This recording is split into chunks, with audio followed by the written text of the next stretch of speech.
Leonardo Reggio, Palla Simoncelli di Mirandola, abbiamo visto delle parate molto dinamiche e precise. Come ti è sembrato l'incontro dal tuo punto di vista, dalla porta?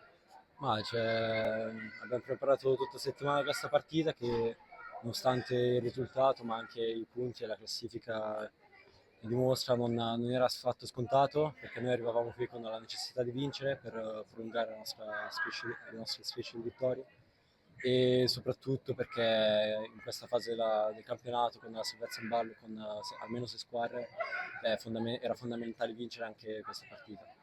Poi magari poteva arrivare in modo più tranquillo, perché ci eravamo detti di non forzare la giocata, di giocare con più calma e non andare sempre all'attacco, e ci abbiamo messo un po' a capirlo, poi è andata bene. Qual è stato il momento dell'incontro dove hai temuto la difesa della tua porta? Perché noi dalla tribuna abbiamo visto delle azioni che si sono susseguite. Il momento più critico, secondo te, qual è l'azione, se te la ricordi? Ma penso a 10 minuti alla fine che ci sono state una serie di tiri di fila forse, con un contropiede.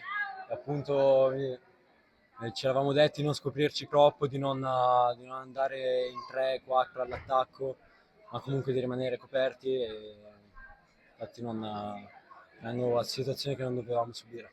Sei stato indispettito da alcune azioni, da alcuni tiri, da alcune dinamiche molto veloci, come appunto ci hai descritto, ma sicuramente molti tiri erano fuori dallo specchio della porta. Diversamente, quando hai ricevuto i tiri nel tuo quadro, tu ti sei difeso bene. Quali le tue sensazioni? Sono felice di come ho giocato per i tiri che ho ricevuto, anche se non un numero eccessivo, considerando anche i che